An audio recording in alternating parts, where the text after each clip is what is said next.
But that was MJF. One other person I said I wanted to play for you is Bryan Danielson. And Jim, here's Bryan Danielson talking about working behind the scenes now with Tony Khan, as has been reported. Yeah. So I love working with Tony, and I love working in AEW, and it's a lot of fun because sometimes before I even got here, Tony and I would talk on the phone sometimes for like an hour and a half to 2 hours, and we'd just be talking about things and wrestling and that sort of thing.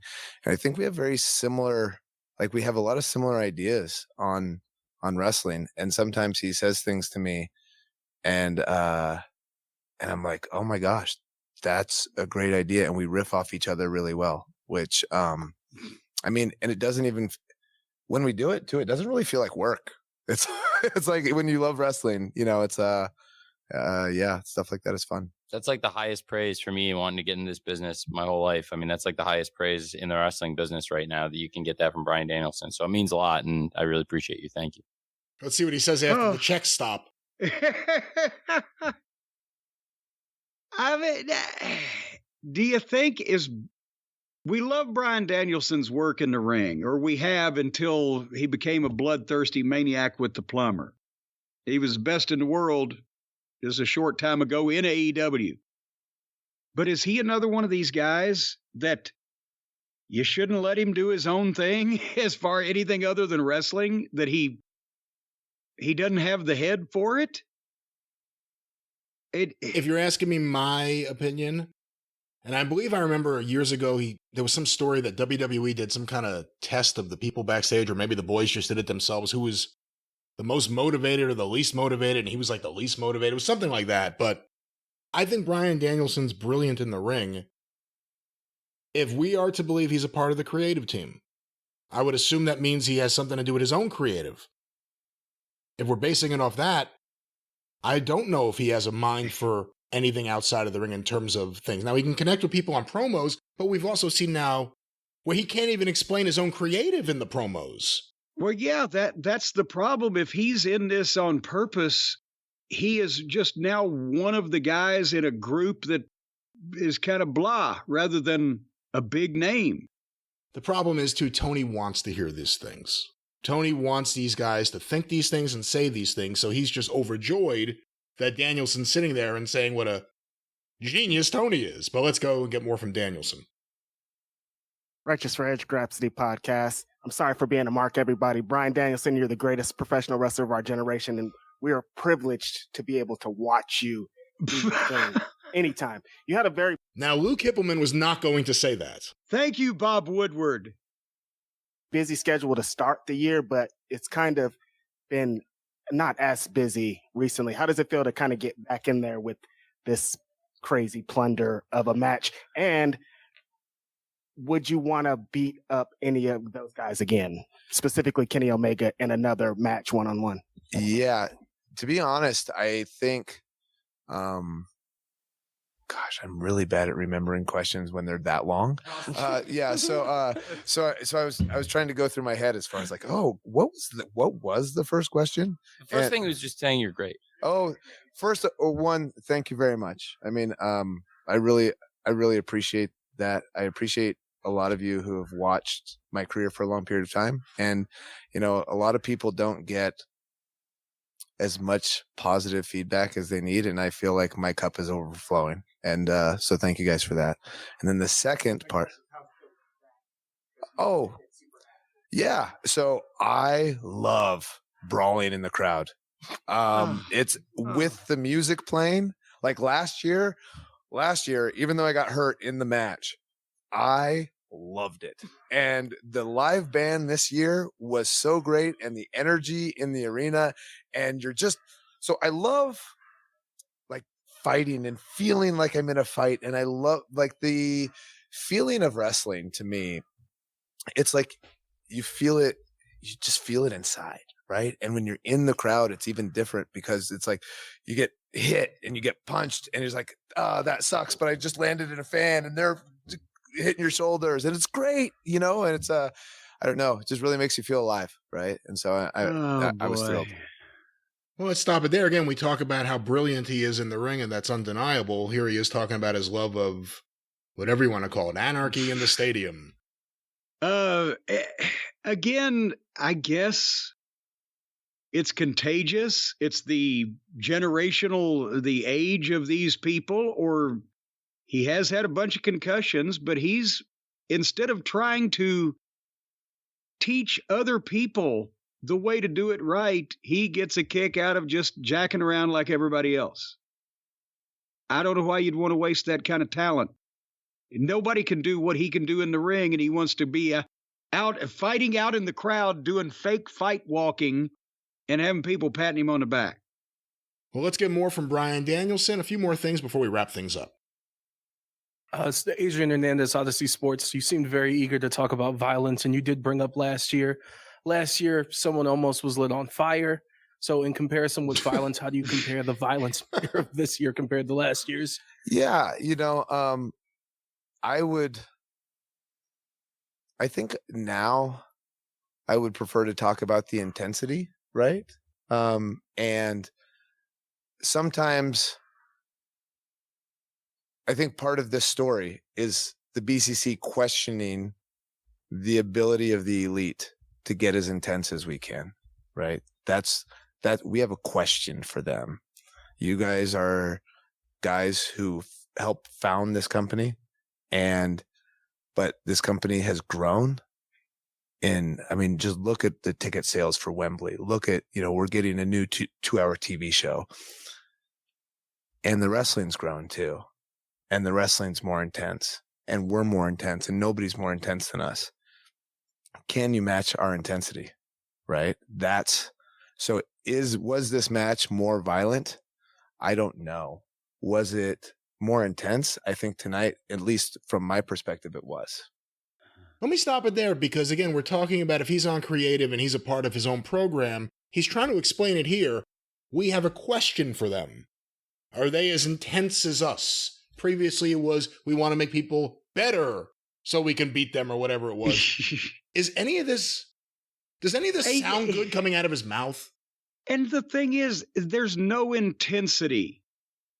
There's no intensity. They're doing dangerous things and big stunts and taking screwy, goofy bumps, but there's no intensity. As I said earlier in the program, there's no believable animosity, hatred. It's like they're stabbing each other in the head with a screwdriver.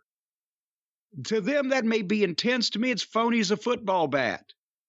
Intensity is when you can portray with your emotions and your words and your physical actions that you really legitimately hate the guy you're beating up and that you're fighting and whatever you're doing. It doesn't have to be stunts or big bumps. It just needs to look legitimate. That's intensity.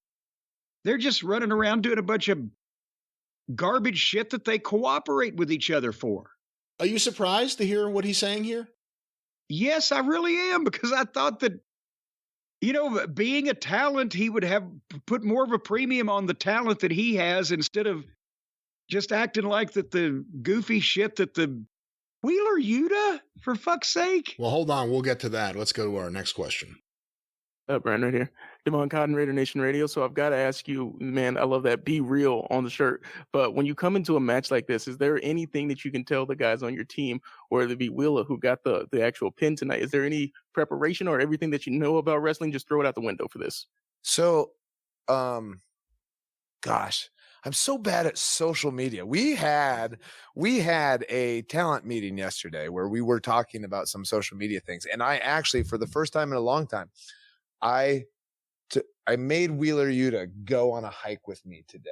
I've been hiking every single day. The Red Rocks here in Las Vegas are unbelievable. Actually, Wednesday morning before Dynamite, it is 6+ mile hike up to Turtlehead Peak. But today I made Wheeler come with me as punishment for what he did on Wednesday for losing that match and just making a horrible pin attempt, that sort of thing. God, now I lost my own train of thought to the question. What was it again? What the fuck? I would get so invested in the hiking Is he indulging in things with Tony too when he's doing these booking meetings? Because he's forgotten every single question that's been asked so far.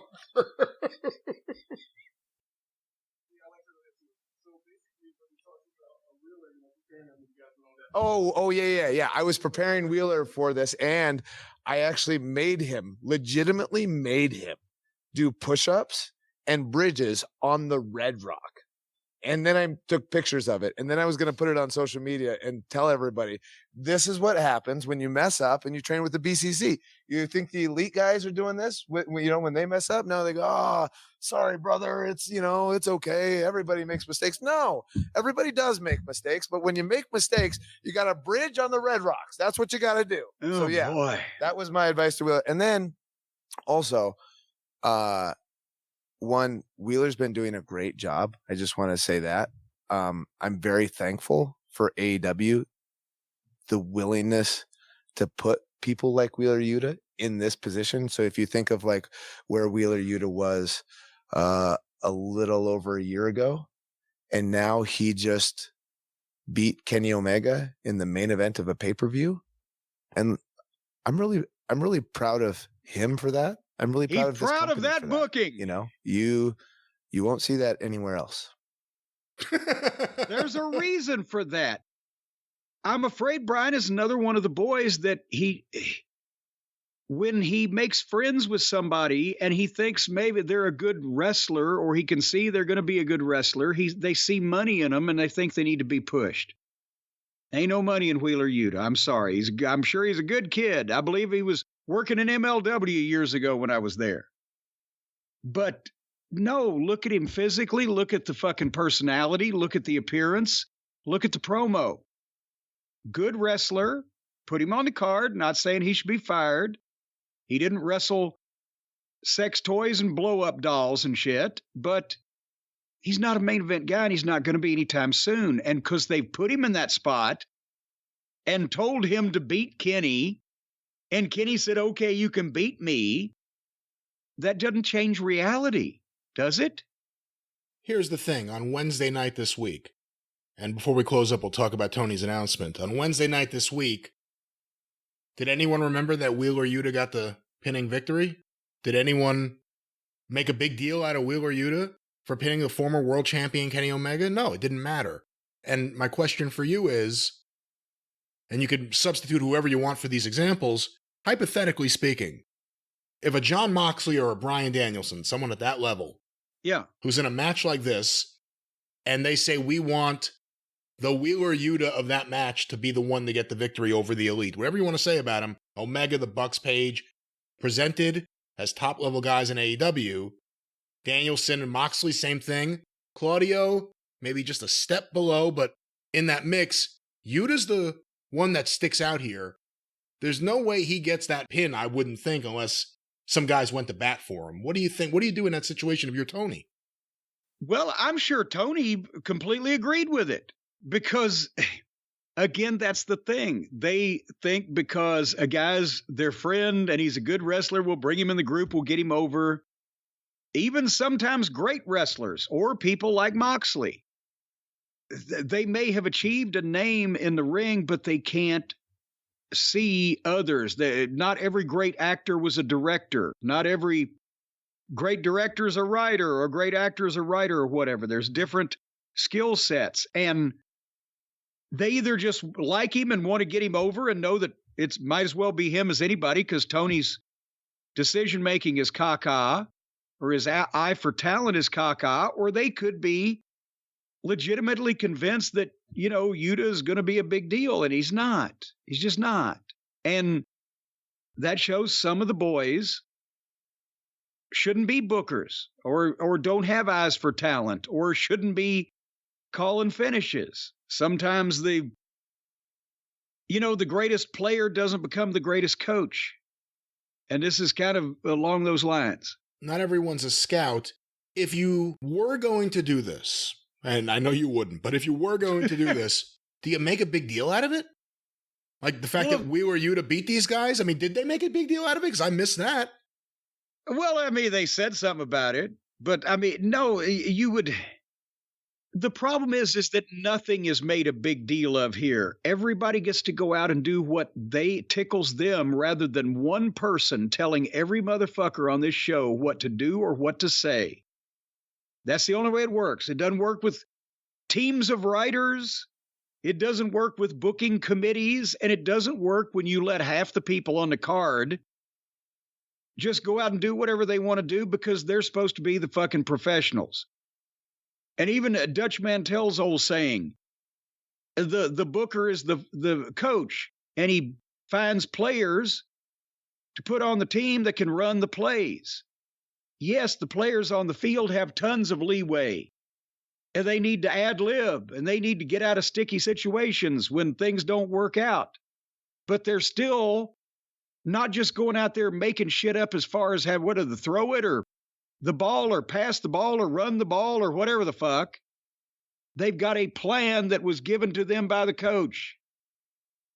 An outline, a storyboard, if you will. And that's what's missing in the WWE. It's goddamn contrived and choreographed and produced and polished down to the last fucking gesture and eye wink. And in AEW, half of them look like they don't even know why the fuck they came to the ring to begin with. Again, complete polar opposites. But there needs to be structure from the top, and then the guys run the plays. Well, Jim, I think I've heard enough of Danielson and enough of this media scrum for today, so that's it with that.